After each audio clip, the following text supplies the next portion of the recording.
ibikorwa ingingo y'ijana 30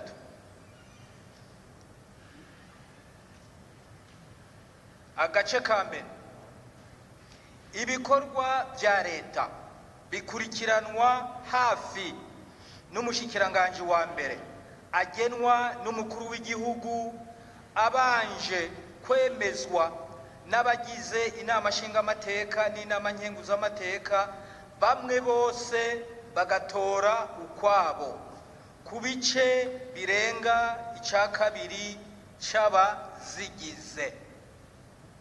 Nawe nsubiremo ingingo y'ijana 30 y'ibwirizwa shingiro ibikorwa vya leta bikurikiranwa hafi n'umushikiranganje wa mbere agenwa n'umukuru w'igihugu abanje kwemezwa n'abagize inama nshingamateka n'inama nkenguzamateka bamwe bose bagakora ukwabo ku bice birenga icya kabiri c'abazigize. Avyumvise Mwumvise ko uwo nyir'icyubahiro umukuru w'igihugu yaturungikiye kugira ngo ashobore kuba umushikiranganji wa mbere hano n'abashingamateka tumwemeje 100%.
Nkuko muhejeje kubibona twariko turabisikanya na nyakubahwa umushikiranganje wa mbere mushasha aherutse kugenwa na nyir'icyubahiro umukuru w'igihugu hanyuma mu ma dossier canke twovuga ibikorwa bikuru tumusigaranye. Iki gikorwa ca mbere twohera ko tuvuga ko kimurikira byose ni igikorwa kijanye no gutunganya neza kugira ngo ibikorwa vya leta canke ibikorwa by'igihugu ubuhinga ngurukana bumenyi bushobore kudufasha haba mu gutunganya imigambi mu gukurikirana ibikorwa canke mu gusuzuma aho ibikorwa bigeze icyo twokwita digitalisation. Ni igikorwa gihambaye kugira ngo dushobore gutera intambwe dushobore kuba twokora mu buhinga bwa none barya bahora banebwa abandi bakanyuruza abandi bagakora ibikorwa by'ibice kugira ngo kuva ku rwego rwo hasi gushika ku rwego rw'umukuru w'igihugu ibikorwa byose bishobore gukurikiranwa mu mwanya mwiza. Ivyo rero ni nk'igikorwa rusangi ku bushikiranganje bwose kiriko kirihutishwa cyane.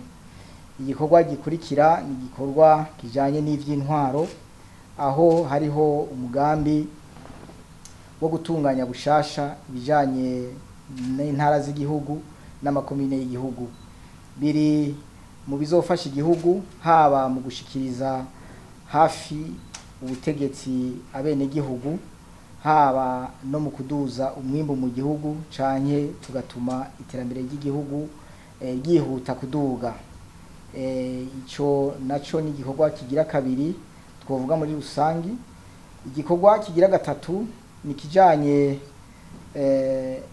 n'intumbero y'igihugu mu bijanye no gutunganya neza imishahara y'abakozi ba leta kugira ngo ubusumbasumbane buve mu nzira, ntihagire ubusumbasumbane busubira kwigaragaza kandi bikurikiranwe neza, ntihabemwo wandya wangura. Icyo gikorwa kigeze kure ariko kirasaba guherekezwa kugira ngo kigende neza. Ico twona gifatanya n'igikorwa kijanye n'ingene igihugu kibwirizwa kwitaho abakukuruke bagenda mu karuhuko k'izabukuru, nk'uko nyene icubahiro umukuru w'igihugu yabishikirije avuga ati niburiburi ugiye mu karuhuko k'izabukuru ashobore gutahana agashahara yaragezeko, kandi n'abakukurutse kera nabo nyene ntibibagirwe hagire ikigaragaye kuri bo. Tworangiriza ku gikorwa kijanye muri rusange no guteza imbere ubutunzi bw'igihugu, kuzamura ubutunzi bw'igihugu.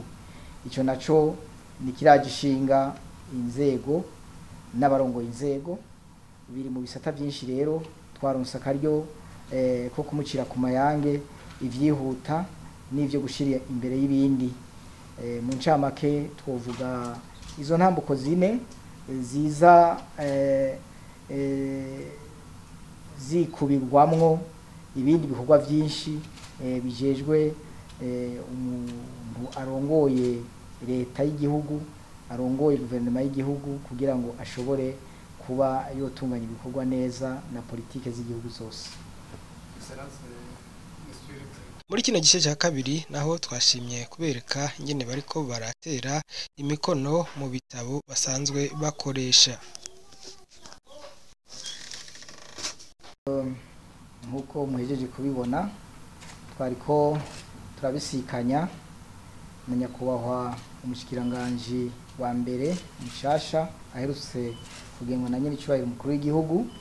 Hanyuma mu ma dossier canke twovuga ibikorwa bikuru tumusigaranye, iki gikorwa ca mbere twohera ko tuvuga ko kimurikira byose ni igikorwa kijanye no gutunganya neza kugira ngo ibikorwa vya leta canke ibikorwa by'igihugu ubuhinga ngurukana bumenyi bushobore kudufasha haba mu gutunganya imigambi, mu gukurikirana ibikorwa canke mu gusuzuma aho ibikorwa bigeze, icyo twokwita digitalisation. Ni igikorwa gihambaye kugira ngo dushobore gutera intambwe, dushobore kuba twokora mu buhinga bwa none. Barya bahora banebwa, abandi bakanyuruza, abandi bagakora ibikorwa by'ibice kugira ngo kuva ku rwego rwo hasi gushika ku rwego rw'umukuru w'igihugu ibikorwa byose bishobore gukurikiranwa mu mwanya mwiza. Ivyo rero ni nk'igikorwa rusangi ku bushikiranganje bwose kiriko kirihutishwa cyane. Igikorwa gikurikira ni igikorwa kijanye n'ivy'intwaro, aho hariho umugambi wo gutunganya bushasha ibijanye n'intara z'igihugu n'amakomine y'igihugu. Biri mu bizofasha igihugu haba mu gushikiriza hafi ubutegetsi abene gihugu, haba no mu kuduza umwimbo mu gihugu canke tugatuma iterambere ry'igihugu ryihuta kuduga.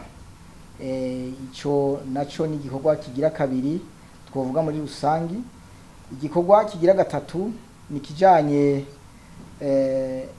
n'intumbero y'igihugu mu bijanye no gutunganya neza imishahara y'abakozi ba leta kugira ngo ubusumbasumbane buve mu nzira, ntihagire ubusumbasumbane busubira kwigaragaza kandi bikurikiranwe neza, ntihabemwo wandya wangura. Icyo gikorwa kigeze kure ariko kirasaba guherekezwa kugira ngo kigende neza. Ico twona gifatanya n'igikorwa kijanye n'ingene igihugu kibwirizwa kwitaho abakukuruke bagenda mu karuhuko k'izabukuru, nk'uko nyene icubahiro umukuru w'igihugu yabishikirije avuga ati niburiburi ugiye mu karuhuko k'izabukuru ashobore gutahana agashahara yaragezeko, kandi n'abakukurutse kera nabo nyene ntibibagirwe hagire ikigaragaye kuri bo. Tworangiriza ku gikorwa kijanye muri rusange no guteza imbere ubutunzi bw'igihugu, kuzamura ubutunzi bw'igihugu.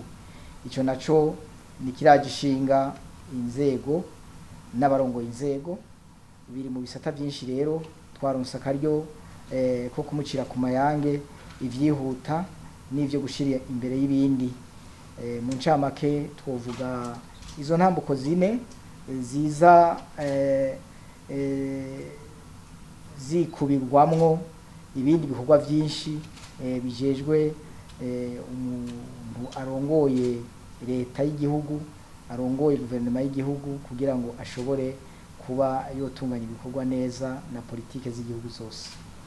Excellence